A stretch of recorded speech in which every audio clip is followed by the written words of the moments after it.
Amigos, buenos días, ¿cómo están? Nuevamente nuestra cita semanal, qué bueno verles.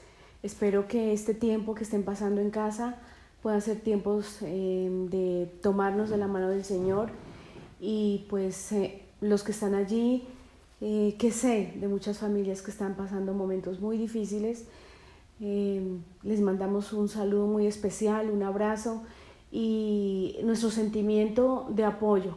Estamos para servirles. Bien, estamos finalizando el libro de Esther y acá nos encontramos finalmente como Mardoqueo y Esther obtienen la victoria, pero todo gracias al Señor. El Señor ha dado la victoria. Mardoqueo y Esther han redactado un nuevo decreto para que los israelitas, los judíos, pudieran defenderse. Entonces, con ocasión de esto, a partir de aquí es donde se celebra la fiesta de Purim.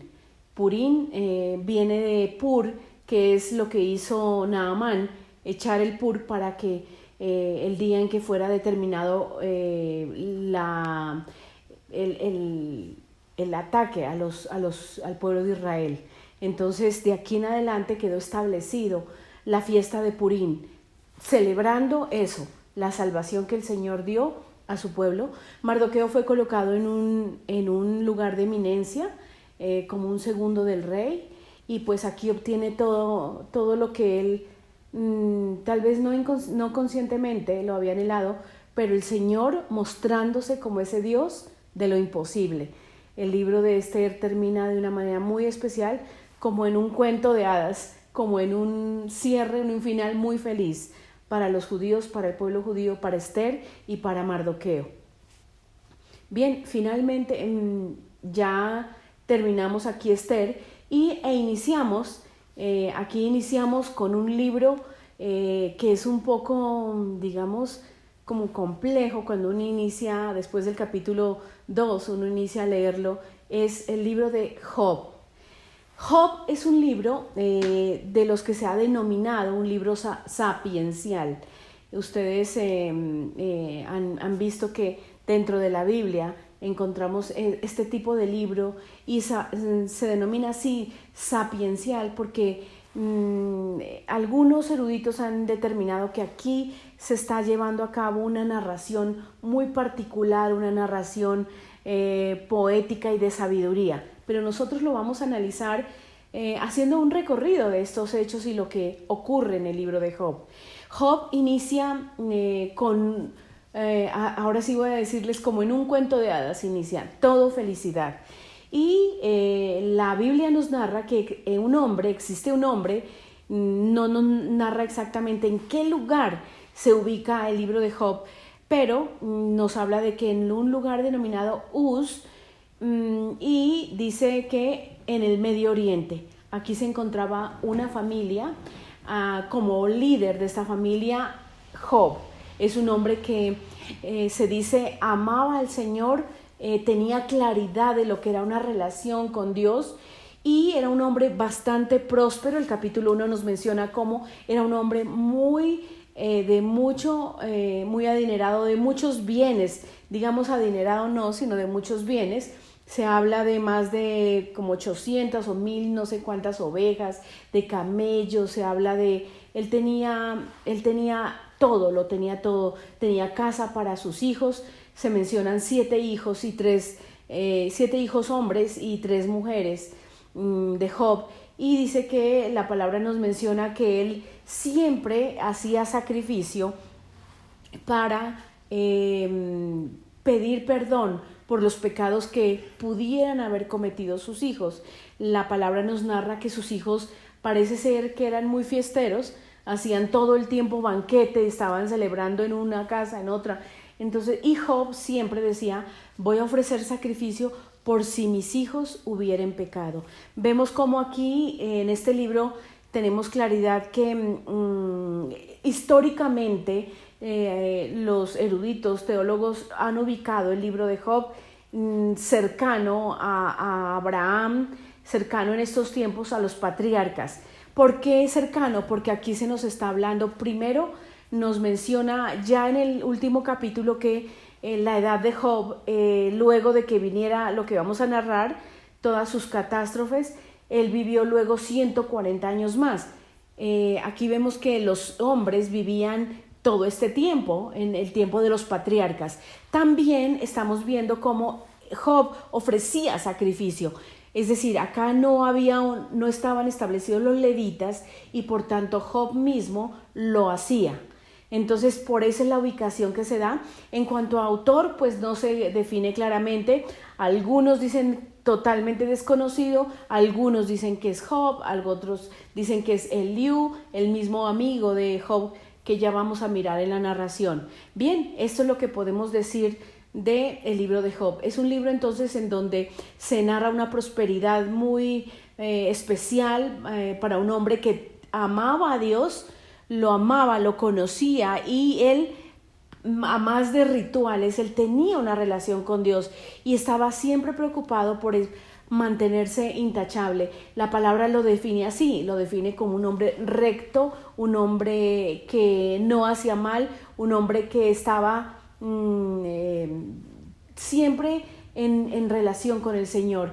Entonces, luego, en el capítulo 2 vemos cómo se mencionan una serie de hechos terribles para la vida de Job y pues aquí muchos que nos están escuchando ya sabrán que viene el desastre, la catástrofe. Se mencionan en 3 escenas en donde en un inicio dice que siempre llegan unos criados a informarle a Job que vinieron unos enemigos que se levantaron de Job y se llevaron todo el ganado. En otra oportunidad dice que se llevaron secuestrados sus hijos. En otra oportunidad dice que vino una catástrofe del tiempo, unos rayos, y dice que fulminó a todas las ovejas. Y finalmente, para, digamos, el remate de la catástrofe para Job es que sus hijos, todos sus hijos, fueron muertos por este rayo. Aquí Job manifiesta algo tremendo, una palabra que dice: Dios dio y Dios lo quitó. O sea, Job acepta la voluntad de Dios en ese momento. Pero vamos a mirar cómo antes de estas catástrofes, el capítulo 3 nos menciona que aquí hay una narración interesante acerca de lo que ocurre en los cielos, lo que ocurre con nuestro Padre como Dios, como soberano. Y dice que los hijos de Dios, refiriéndose a los ángeles, vinieron a rendir cuentas a Dios, y dentro de eso se encontraba Satanás. Aquí algunos mencionan que efectivamente Satanás también tenía que dar cuenta a Dios, y este Satanás que se presenta acá en la palabra, dice que le menciona a Dios. El Señor le pregunta que de dónde vienes y él dice de recorrer la tierra. Pues aquí hay algo muy claro, y es que siempre debemos estar seguros de que Satanás está en la tierra, porque Satanás es él está en la tierra mirando a ver qué puede hacer, qué planes puede llevar a cabo. Y es así como, hablando de recorrer la tierra, dice que sí él ha visto, el Señor le pregunta: ¿tú has visto a mi siervo Job? Cómo él se mantiene recto, firme, él tiene una relación. Le dice a Satanás, y Satanás dice: pues Job no te está sirviendo de balde. Es decir, no es gratis que él te sirva, porque pues es rico, tiene una familia, tiene hijos, lo tiene todo. O sea, por eso es que Job te sirve y pues te ama, es lo que le está diciendo Satanás. Y dice, Satanás le hace una propuesta, digámoslo así, al Señor, y es que le permita tocarlo. Tocarlo es causarle algún malestar, algún daño a sus bienes. Tal vez de pronto también dentro de sus planes estaba su vida, pero le dice al Señor a ver si se mantiene así, como una prueba. Y el Señor le dice a Satanás: bueno, pues hazlo, pero no toques su vida. Bien, así es como amarramos con lo que acabamos de narrar en cuanto a el desastre que ha venido para Job. Vienen estos criados en una oportunidad y dice que se han llevado secuestrados sus hijos, que las ovejas en un momento dado fueron fulminadas, que habla que los camellos se los robaron los de una tribu. Habla también luego de que un rayo ha caído sobre sus hijos todos y los ha fulminado. Es aquí donde Job se levanta y dice: Dios ha dado y Dios ha quitado. Una frase pues famosa que algunos utilizan en momentos difíciles, cuando aceptando la voluntad de Dios. Aquí vemos a un Job que acepta la voluntad de Dios y dice que se coloca en cilicio y en adoración al Señor. Un evento bastante, tal vez para algunos discutible, y podrían decir: yo no haría eso, yo inmediatamente pues renegaría de Dios y haría, pero Job no lo hace así. Luego nuevamente la narración se traslada al cielo, al lugar donde está nuestro Padre, y dice que nuevamente vinieron los hijos de Dios, refiriéndose a los ángeles, y dentro de esos llegó Satanás y le menciona Dios le menciona nuevamente a Satanás, a Job, y le dice: si observas a mi hijo Job, que a pesar de que le fue quitado todo, él aún me sigue adorando y él sigue en una relación con Dios. Satanás le dice: pues él está ahorita viendo por su vida, cualquiera para ver por su vida haría lo que fuera. Entonces, si tú me permites tocarlo, dijo, toca su cuerpo, mas presérvale la vida. Nuevamente Dios dándole permiso a Satanás. Aquí vemos podríamos mirar algo, y es que Satanás no puede hacer nada más allá de lo que el Señor autorice, de lo que Dios autorice. Pero también debemos tener claro que Satanás, que los hombres tenemos el libre albedrío, porque muchas veces podríamos echar la culpa o argumentar que estamos haciendo o nos desviamos porque el Señor así lo permitió, cuando nosotros también tomamos decisiones. Pero en este caso en particular no se está tratando de lo que Job ha hecho mal, no ha hecho. No, en este caso Job va a ser tocado en su ser, porque Dios lo permite. Bien, entonces ya se traslada la narración a la vida de Job, y aquí vemos que Job se encuentra con una enfermedad terrible, dice la palabra que le salen una serie de llagas en todo su cuerpo, y nos menciona la palabra que Job se encuentra como en un basurero, en un lugar terrible, en donde coge un fieltro, dice es como un pedazo de teja para rascarse, porque le producía tanta comezón o prurito, como llaman los médicos, en toda su piel. Bien, esto es lo que viene sucediendo con Job, y luego aparece en escena, en el capítulo 4, aparecen en escena los amigos de Job, como muchos sabemos, y dentro de esos dice la palabra que eran hombres muy sabios, inteligentes, y que dice que se acercaron a Job. Desde que se acercaron por 7 días, ellos apenas sacudían la cabeza y sencillamente miraban a Job y callaban, no decían nada, hasta que al fin uno de ellos empieza a hacer una disertación, empieza a hacer un análisis de la situación de Job, empieza a hacer como un discurso, dice que es como poético desde el punto de vista judío y del idioma. Viene presentándose un discurso en donde empiezan ellos a hacer como a disertar sobre la situación de Job, por qué está ocurriendo, por qué no viene ocurriendo. Y aquí, dentro de todos los diálogos que se presentan de los amigos de Job, inicialmente son 3 y luego viene un cuarto, y estos presentan argumentos dando a entender de que Job estaría seguramente en pecado, y por eso recibió lo que recibió.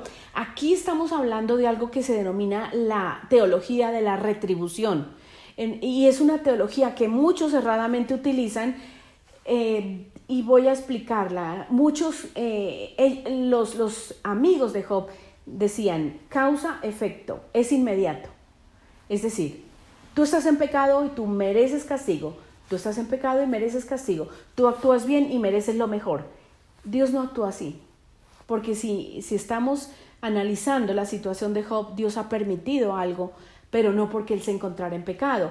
Por tanto, esta teología de la retribución no está aplicando para Job, como también ustedes recuerdan en los evangelios cuando los apóstoles fueron a sanar a un ciego y dijeron, ¿quién ha pecado? ¿Este o sus padres?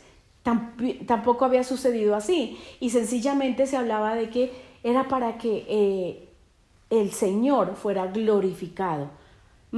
Entonces aquí estamos mirando este tipo de teología que los amigos de Job tenían, y usted puede leer unos temas profundos. Ellos empiezan a analizar todo el tema, pero también vemos una intervención que hace Job. ¿Y Job qué hace? Job dice, luego cuando ya viene lo de sus llagas, él dice que él maldice el día que nació. Dice que él maldice que las piernas que se abrieron para darle vida, los pechos que lo amamantaron, y empieza a decir que ese día es un día que debería ser borrado, y empieza a esgrimir una cantidad de cosas terribles. Ya Job, como es natural, digámoslo así, la naturaleza humana, Job ya se siente desesperanzado, dolido, está al borde de la locura, de la desesperanza. Y así es como él también diserta sobre el día en que nace. Pero luego vamos a ver cómo en el capítulo 28, si no me equivoco, Job empieza a cuestionar a Dios. Cuestionar a Dios, por qué le está sucediendo esto, por qué él no hace esto, por qué. Y Job empieza en este discurso diciéndole a Dios, ¿por qué ha venido todo esto sobre mí? Cuando él muestra lo que él ha sido. Y esto es algo natural, y es algo que hoy tal vez creo que muchos de nosotros, los creyentes, alguna vez que han venido sobre nosotros cosas terribles. Y yo lo sé y siento dolor al pensarlo, de muchas familias que hoy en día, porque lo sabemos, están pasando por momentos tan duros, padres, esposas, hijos, que están solos y que están diciendo, ¿por qué? ¿Por qué me pasó esto a mí? ¿Por qué sucedió esto? Y así le pasa a Job también.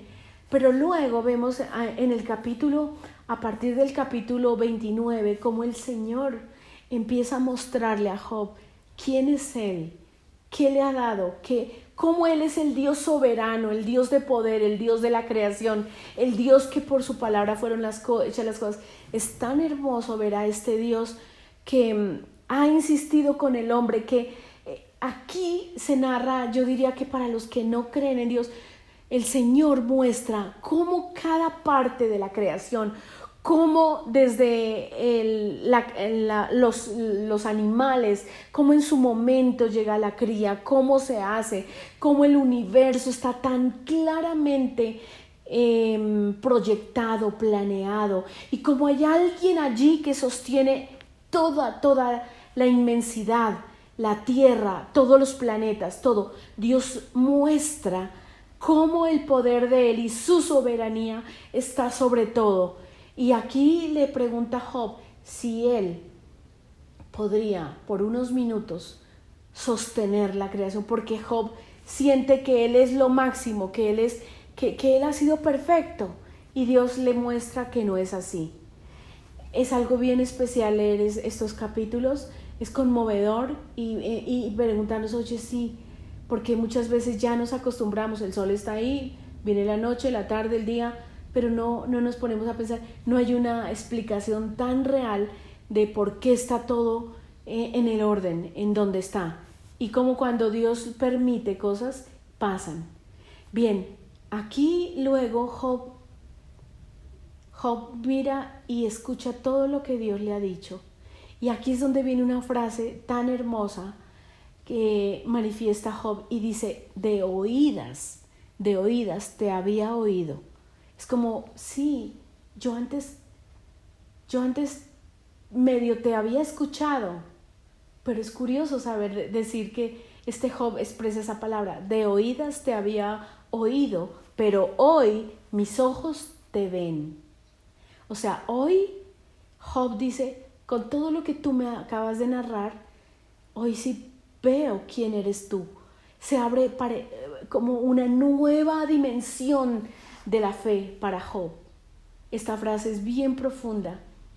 Luego de esto, el Señor, el Señor también cuestiona a sus amigos porque lo habían juzgado como un pecador, y Él les aclara que eso no es así. Luego de esto, Job ora por ellos, los perdona, y el Señor en su soberanía, no es porque Él haya orado por sus amigos que Dios lo ha bendecido, sino porque a Él le place nuevamente entregar todo y restaurar la vida de Job. Sus bienes, dice que fue no sé cuántas veces más rico de lo que era antes. Tenemos también un proceso de sanidad en su vida. Él también dice la palabra que luego de esto él vivió 140 años más para ver los hijos de sus hijos, a sus nietos, y parece ser que los hijos de los nietos, sus bisnietos, logra ver Job después de esto. Hermanos, Job, un libro tal vez que muchos podrían entrar a cuestionar a Dios, porque hoy en día donde nos encontramos, en donde todo el mundo reclama sus derechos, lo que considera que es suyo, es un poco difícil entender este libro, pero es hermoso ver cómo ese Dios de la creación, ese Dios que está allí, sigue insistiendo con el hombre, sigue insistiendo y sigue mostrándose como ese Dios de poder, como ese mismo Dios que luego traería a su hijo para la línea salvífica. Y vemos que el Señor es soberano, que muchas veces no tenemos respuesta. Yo no tengo respuesta muchas veces. Me quedo callada al escuchar de familias, de personas, ¿por qué nos pasó esto? Pero hoy solo te puedo decir, si hoy estás escuchándome, Dios es soberano, Dios es un Dios de bendición, un Dios de amor, y pues debemos esperar siempre en Él lo mejor. Hermanos, Dios les bendiga, nos vemos el próximo domingo.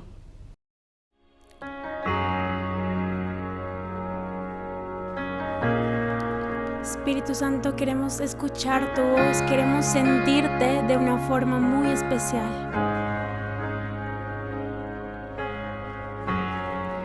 Quieto en tu presencia, ante ti me presento. Quiero oír tu voz, te escucho, Señor. Mi atención te entrego, a tus pies yo espero. Aquí quiero estar, mi corazón anhela más de ti. Haz algo nuevo en mí, a ti te entrego, Dios. Todo en mí es movido por tu amor, cautivado por tu voz. Mi deseo es conocerte más, Señor. A tus pies me rendiré y mis miedos dejaré. Transformado soy en tu presencia.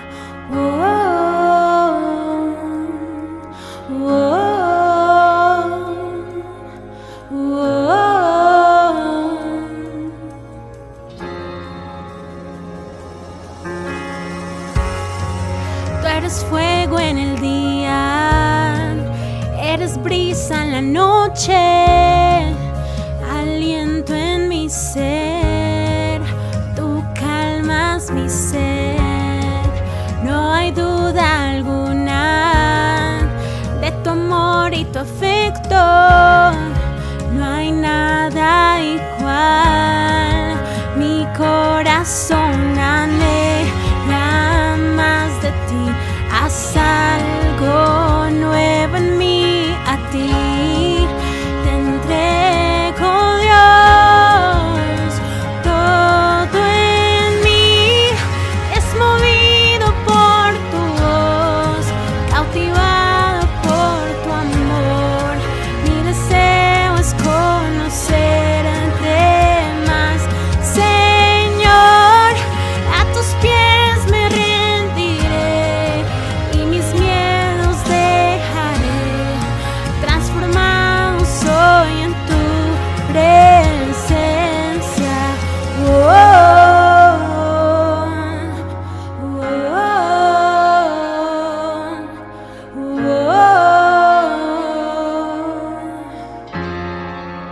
Te adoramos, Dios.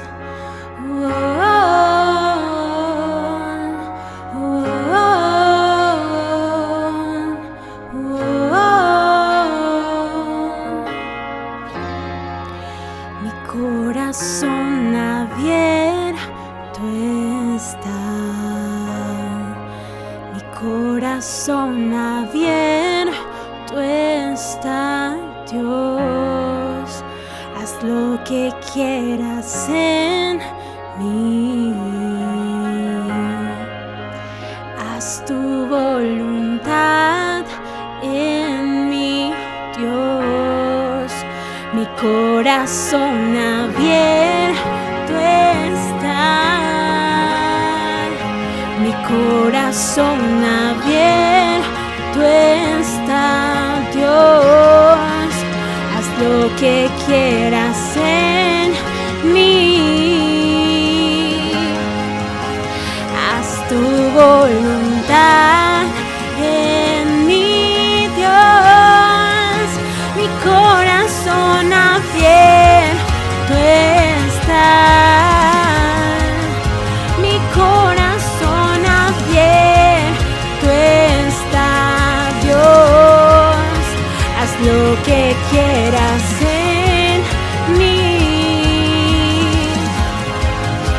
y haz tu voluntad en mí, Dios.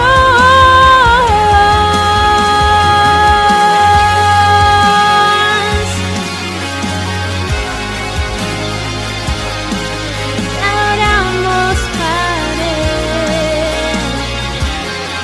Queremos tu presencia, Dios.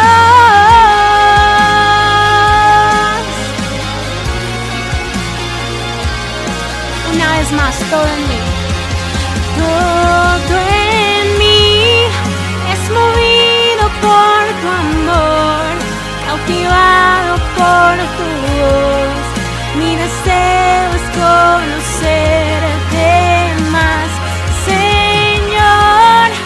A tus pies me rendiré y mis miedos dejaré. Transformado soy en tu presencia. Na, na, na, na, na, na, na, na, na, na, na, na, na.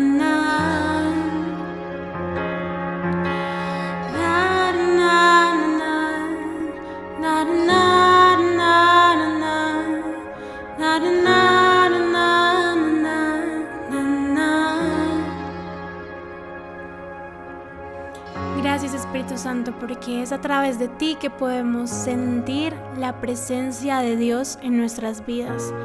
Y yo el día de hoy oro para que todos los que estén conectados en este momento puedan no solo siempre acostumbrarse a estar en la presencia de Dios, podamos acostumbrarnos, sino que también podamos transmitir esa presencia a otros.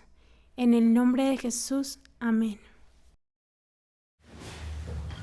Muy buenos días, amados hermanos y amigos. Una vez más nos reunimos para escuchar la palabra del Señor. Damos gracias a Dios por este día, un día muy especial, el día en que Él ha apartado para que cada uno de nosotros podamos tener esa comunión con Él. Le damos muchas gracias al Señor por lo que Él ha venido haciendo en cada una de nuestras vidas. Estoy seguro que usted tiene motivos de gratitud. Hemos también tenido motivos de tristeza, de aflicción, partida de a la presencia del Señor, de seres queridos, de familiares, de amigos muy especiales. Pero de todas maneras, en medio de todas estas circunstancias, sosteniéndoles a ellos en una oración, también tenemos que seguir adelante cumpliendo con lo que el Señor nos ha encomendado. Esperamos de todo corazón fortaleza, consuelo, ese aliento especial que solo Dios puede dar para los corazones que están pasando por tiempos de aflicción. Quisiera que oráramos para que asumamos un compromiso a un aspecto que hoy vamos a comenzar a desarrollar a partir de la primera carta del apóstol Juan. Esa primera carta de Juan que he titulado en esta parte de la enseñanza, en esta exposición, colocándole pies al Evangelio. Y esto es algo así como decir todo lo que ha venido enseñándose pues, en la palabra del Señor, lo que está en el Evangelio de Juan, en los diferentes aspectos, todo tratados en la palabra, pues deberíamos actuar coherente con ello. El Evangelio de Juan está de alguna manera incentivando a la iglesia a una revisión, advirtiéndose acerca de una serie de aquí en particular la primera carta, acerca de una serie de riesgos, de situaciones que no están como normales dentro de la iglesia, de algunas señales que deben distinguir a un verdadero creyente, y por eso le he dado este título a esta enseñanza. Vamos a orar. Amado Padre, muchas gracias por tener la posibilidad en esta mañana de reunirnos juntos para meditar en tu palabra, para escuchar y hacer conforme a lo que en ella está escrito. Yo te pido de todo corazón, Señor, que tu Espíritu Santo sea hablando a través de mi vida y que cada uno de nosotros seamos edificados, confortados, seguramente también exhortados, pero también alentados a aplicar lo que tú hables hoy a nuestras vidas. En el nombre de tu Hijo Jesús. Amén. Hay algunas, lo que se consideraría mentes profundamente espirituales que consideran que esta primera carta del apóstol Juan ocupa el primer lugar en una serie de escritos sagrados que constituyen la Biblia. Es algo que no sé si usted sabía, pero esa es una de las consideraciones que se hace por aquellos que han estado como estudiando, auscultando bastante la palabra. De hecho, Juan Wesley, que fue un gran teólogo inglés del siglo XVII, llegó a llamar a esta carta la parte más profunda de las Sagradas Escrituras. Otro teólogo que veía en esta carta decía que esta carta tenía 3 pruebas de vida específicas. La primera, una prueba teológica, si creemos que Jesús es el Hijo de Dios. La segunda, una prueba de carácter moral, si estamos viviendo vidas justas. Y la tercera, una prueba de carácter social, si nos amamos los unos a los otros. Aquí es importante recordar que el Señor Jesucristo dijo allá, y está escrito en Juan 17, versículo 15, no te pido, cuando estaba orando por los discípulos específicamente, Él dijo, no te pido que los quites del mundo, sino que los apartes del maligno. No estamos llamados a ser una isla, a estar en un monasterio, a estar en un lugar, incluso en el mismo templo de una iglesia, encerrados, aislados de todos para poder enfrentar la realidad de la vida. Al contrario, eso fue lo que dijo el Señor Jesucristo, no te pido que los quites del mundo, te pido, Padre, que los apartes del maligno. Eso refiriéndose en una oración por sus discípulos, una oración que para aquellos que somos creyentes en Cristo Jesús tiene también alcance. Es interesante ver cómo se desarrolla el propósito de esta epístola. Bueno, epístola es igual a carta. Entonces me estaré refiriendo o de epístola o de carta para que nos familiaricemos también siempre con este tipo de lenguaje.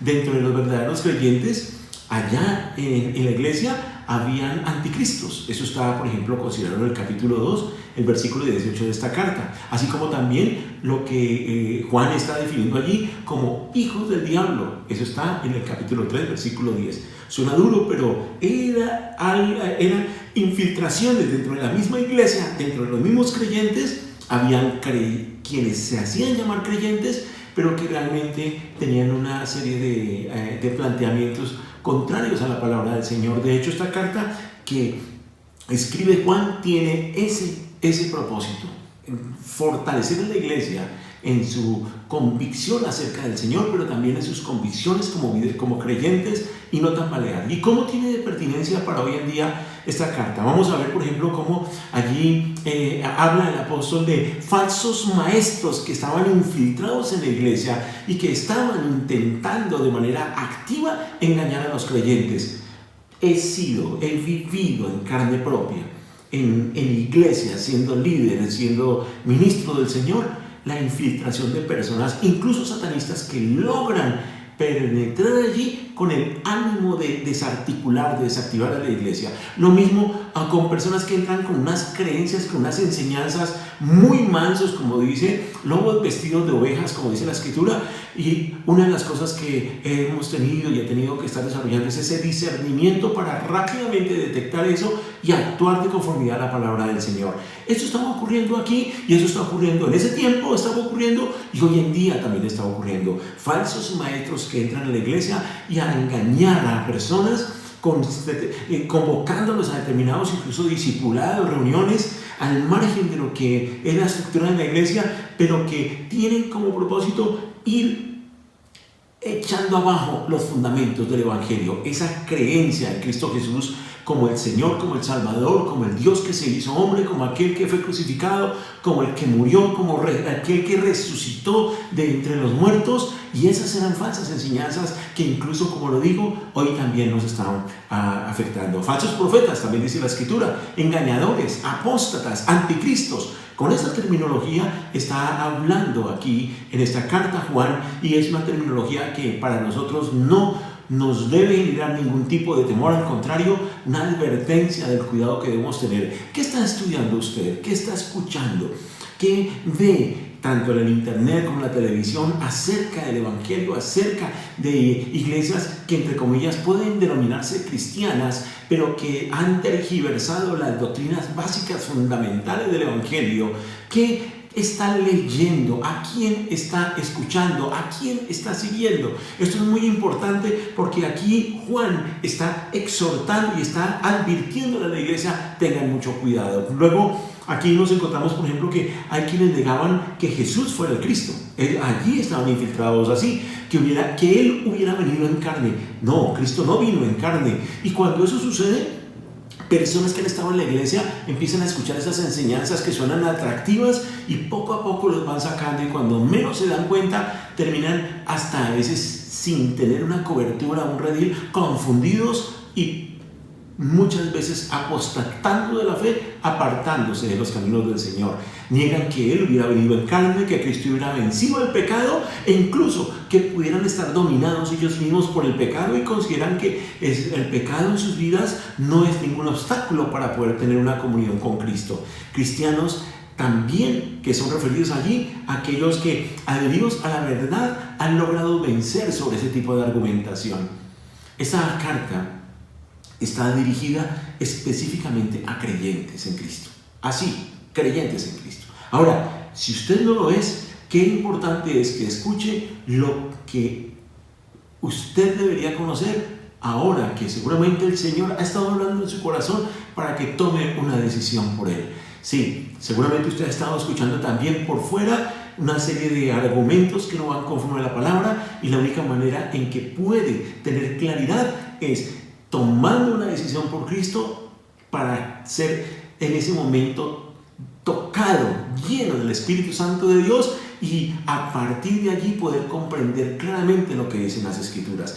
La palabra de Dios dice que las cosas espirituales se han de discernir espiritualmente, no hay otra manera, ¿sí? Ahora, que esta iglesia que estaba conformada por creyentes, esos creyentes eran tanto judíos como lo que en ese entonces se conocía como gentiles. Gentiles eran todos aquellos que no eran judíos, y principalmente estaban impregnados en ese tiempo que era el Imperio Romano.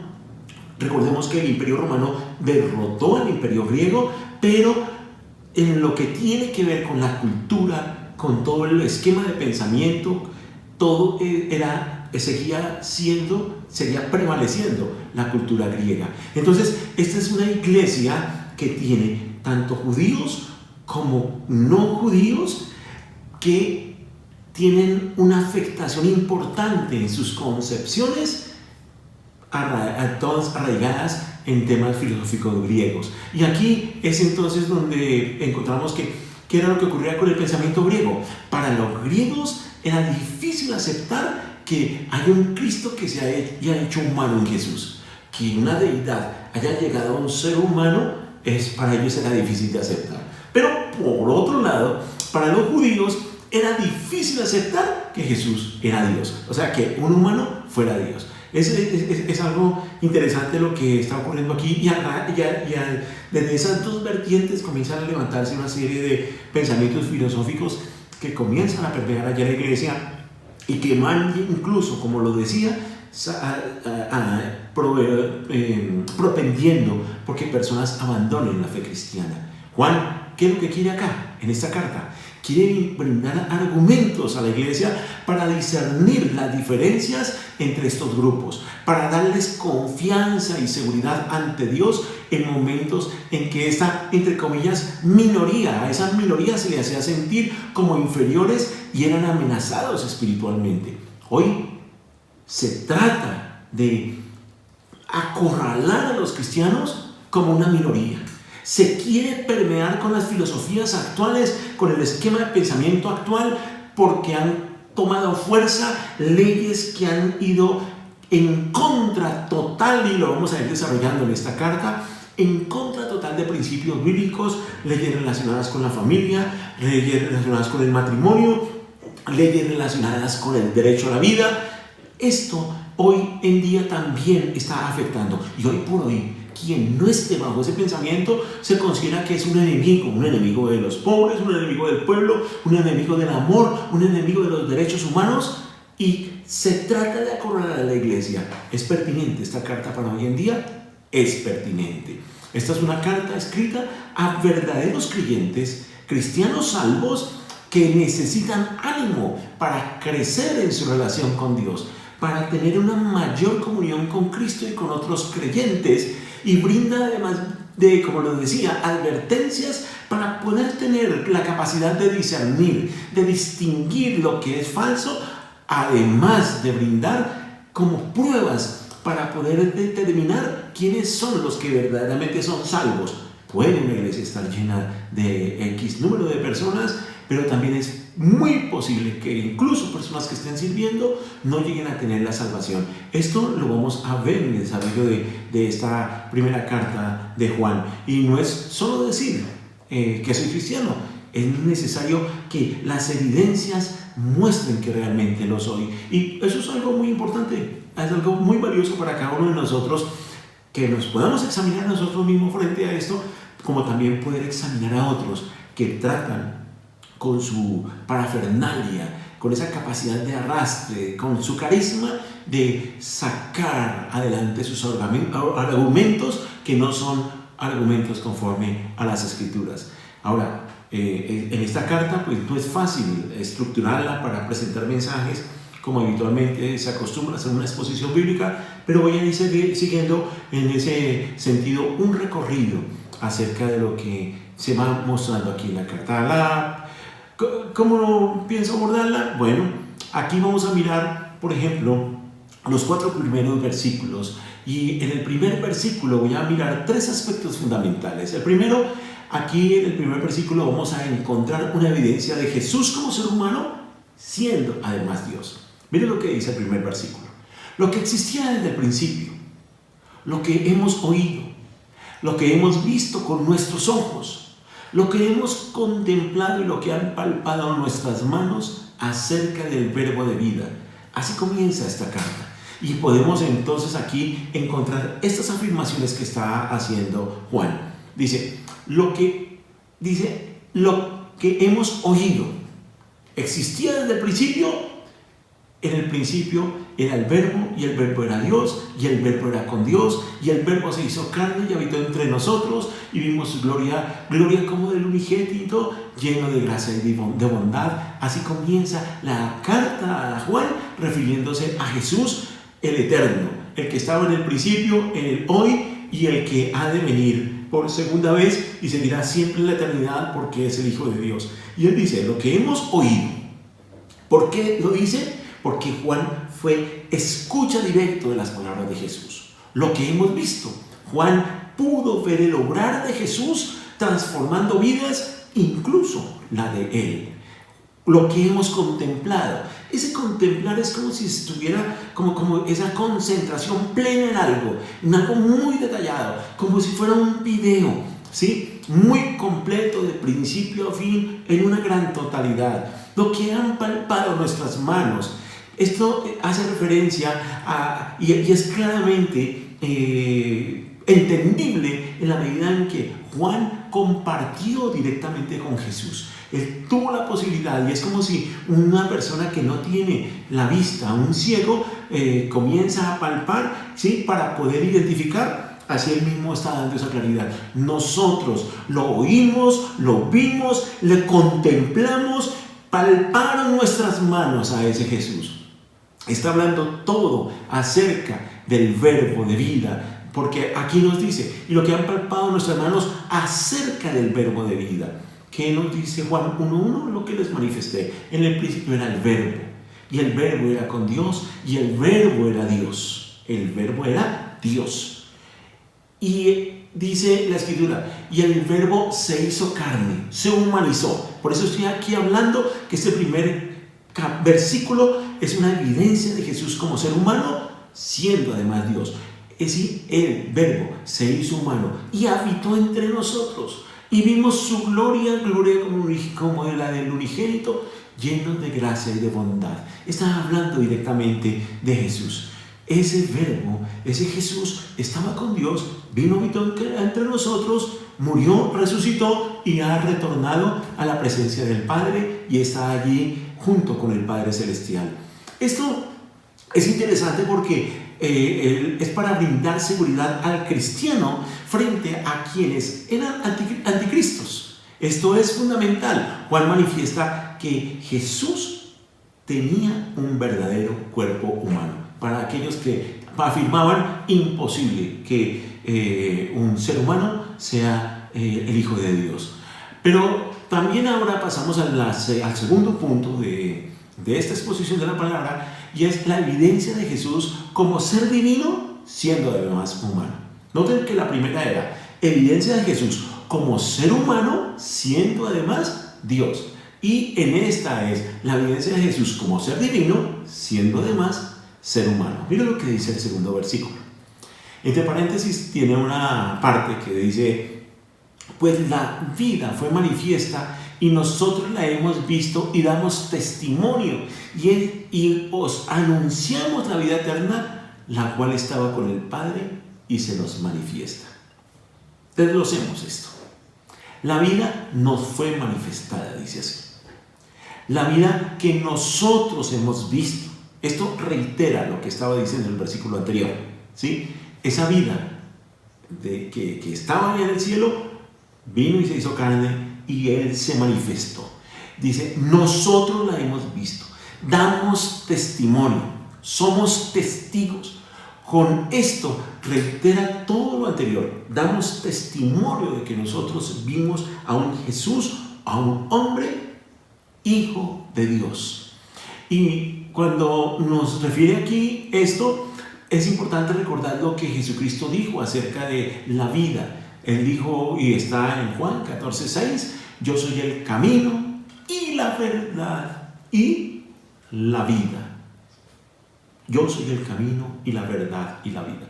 Ahora, él dice, en el segundo versículo que hemos visto, que estamos viendo, dice, la vida eterna que os anunciamos. ¿Sí? ¿Qué os anunciamos? ¿Qué quiere decir eso? El Señor Jesucristo mismo dijo, yo he venido para que tengan vida y la tengan en abundancia. O sea, es una vida tanto en la tierra como en el cielo, una vida eterna. La Escritura, reitero, nos muestra, Jesús estaba con el Padre, era una vida manifestada por Cristo, ¿sí? Jesús es Dios y Él se encarnó como hombre. ¿Para qué? Para la redención, para el perdón de sus pecados y los míos. Muriendo, vino, dio a conocer al Padre, entregó voluntariamente y por amor y con amor y en obediencia al Padre, su vida por usted y por mí, por sus pecados y por mis pecados. Y con eso nosotros quienes hemos creído dejamos de estar en condenación eterna para pasar a tener vida eterna. De esa vida, del Evangelio, lo que significa Jesús, que Él vino, murió por sus pecados y por los míos, es el Salvador del mundo, de aquellos que han creído, que hemos creído en Él. Ese es el Evangelio de la verdad. Juan 3:36 dice: el que cree en el Hijo tiene vida eterna. Grábese este versículo, revíselo allá en su casa. Juan 3:36. ¿Quién es el que tiene vida eterna? El que cree en el Hijo tiene vida eterna. El que no, sigue más adelante, está en condenación. De esta manera, así como vimos que en el primer punto, que con el hecho de dar esa evidencia de Jesús como ser humano, siendo además Dios, le estaba brindando seguridad a los cristianos frente a quienes eran anticristos, ¿sí? Que aquí, que Jesús tuvo un verdadero cuerpo humano, en este caso la evidencia de un Jesús como un ser divino que vino y se encarnó, siendo además entonces humano. De esta manera, Juan igualmente brinda seguridad a los cristianos, a los creyentes, que Jesús es Dios. Sienta bases sobre las enseñanzas que eran apóstatas y herejes que se habían infiltrado en la iglesia con los falsos maestros y anticristos. Unos decían: imposible que Él venga y se haga hombre. ¿Sí? No, imposible. Y ahí está Él reiterando lo contrario. Ahora, en tercer y último lugar, en los versículos 3 y 4 vamos a encontrar evidencia de Jesús como el centro de la comunión del creyente. Mire lo que dicen estos dos versículos. Lo que hemos visto y oído, os proclamamos también a vosotros, para que también vosotros tengáis comunión con nosotros. Y en verdad nuestra comunión es con el Padre y con su Hijo Jesucristo. Os escribimos estas cosas para que nuestro gozo sea completo. Aquí encontramos entonces el propósito de alguna manera que estamos encontrando el propósito de esta carta. En este versículo 3 vamos a encontrar el propósito. Lo que hemos visto y oído, os proclamamos. ¿Cuál es el propósito? Dice, para que tengáis comunión con nosotros. Ese con nosotros es una comunión que podríamos llamar de carácter horizontal, unos con otros. Nosotros como creyentes estamos llamados a tener comunión unos con otros. Y luego también dice que esta comunión es con el Padre y con su Hijo. Esto implica que además de la comunión horizontal, esta carta nos invita a tener una perfecta comunión vertical, con el Padre, con el Hijo, en el Espíritu Santo de Dios. Esa comunión es con Dios. Esto como que de alguna manera nos deja ver el propósito también de la cruz, ¿no? Vano, vertical, apuntando hacia arriba para una reconciliación del hombre con Dios, y un palo horizontal apuntando hacia los lados. Allí Jesús crucificado, propendiendo para la reconciliación del hombre con Dios a través del perdón de los pecados por su sacrificio y la reconciliación del hombre con su prójimo en la familia de la fe. Pero también aquí vemos cuál es el resultado que se espera obtener de esa comunión. Dice, os escribimos estas cosas para que nuestro gozo sea completo.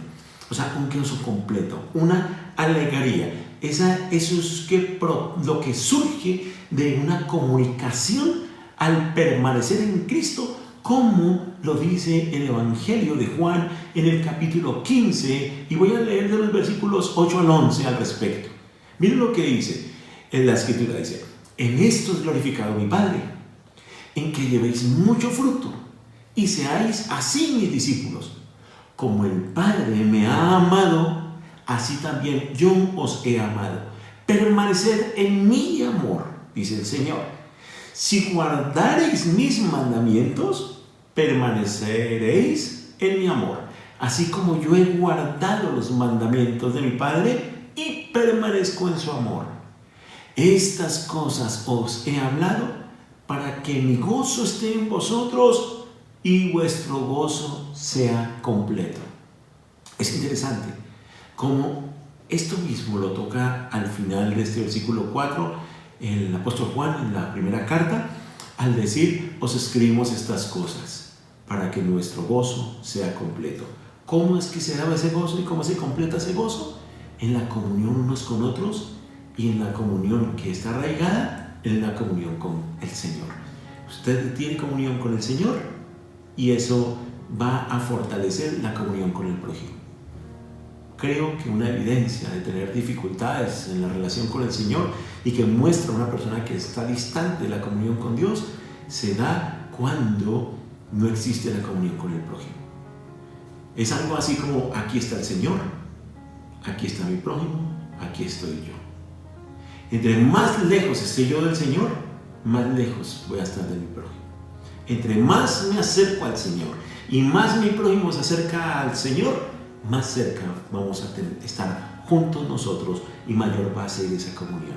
Y esa unión y común unión que se da fundamentada en la palabra del Señor. Por eso vamos a ver en el recorrido de esta carta la importancia de fundamentarnos en la palabra de Dios. Si hay alguien que no se fundamenta en la palabra del Señor, comienza a alejarse de sus preceptos y pues obviamente ahí no puede haber comunión, porque no es posible que haya comunión entre la luz y las tinieblas. Si alguien está negando la deidad de Cristo, si alguien está negando que Cristo murió por los pecados, si alguien está hablando profecías falsas que no están conforme a la palabra del Señor, pues esa persona necesariamente se ve que está lejos de la palabra del Señor. Y por más que yo me acerque, no podrá haber comunión. ¿Por qué? Porque es una persona que está contraria a la palabra del Señor, incluso seguramente enseñando doctrinas falsas y apostatando de la fe.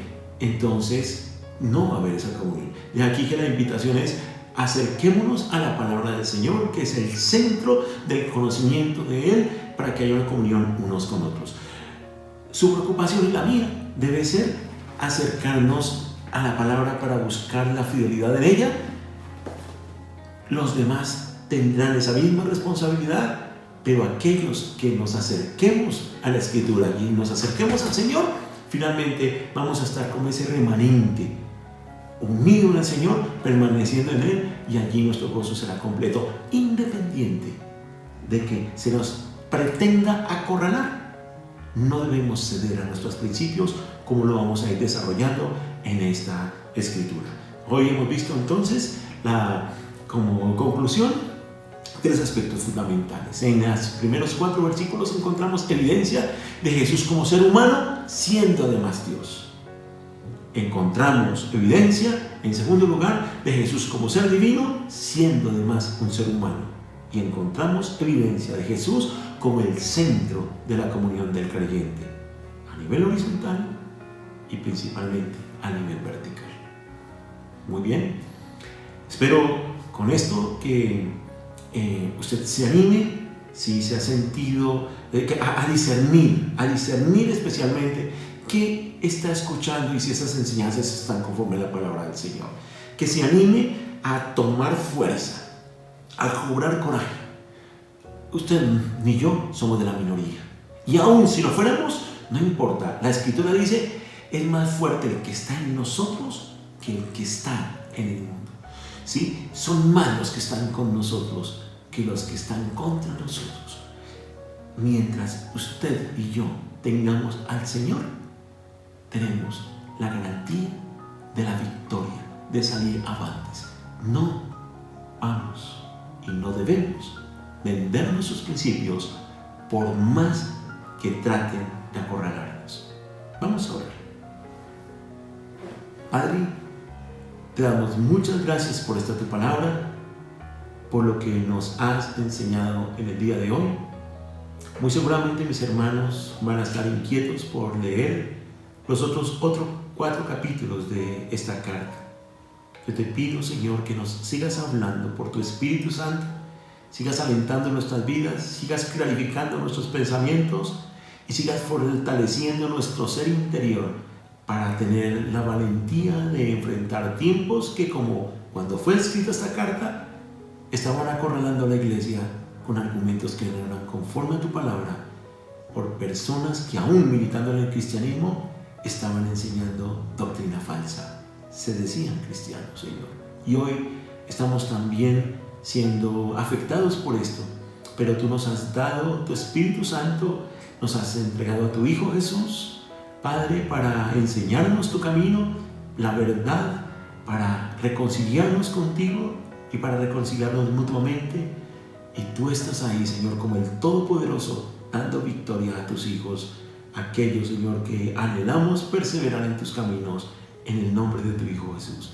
Y para aquellas personas, Señor, que han estado viendo esta enseñanza, que están escuchando, Señor, esta palabra, pero que no han tomado una decisión por ti, Señor, que puedan tomar con tranquilidad, con certeza y con confianza esa decisión que les ha de acercar a ti, a tu palabra, a tu Hijo Jesús, a la vida eterna y a ser instrumentos de bendición aquí en la tierra para darte a conocer con valentía. En el nombre de Cristo Jesús. Amén. Amén. Muy bien, muchas gracias. Nos vemos el próximo domingo. Dios les bendiga, mis hermanos.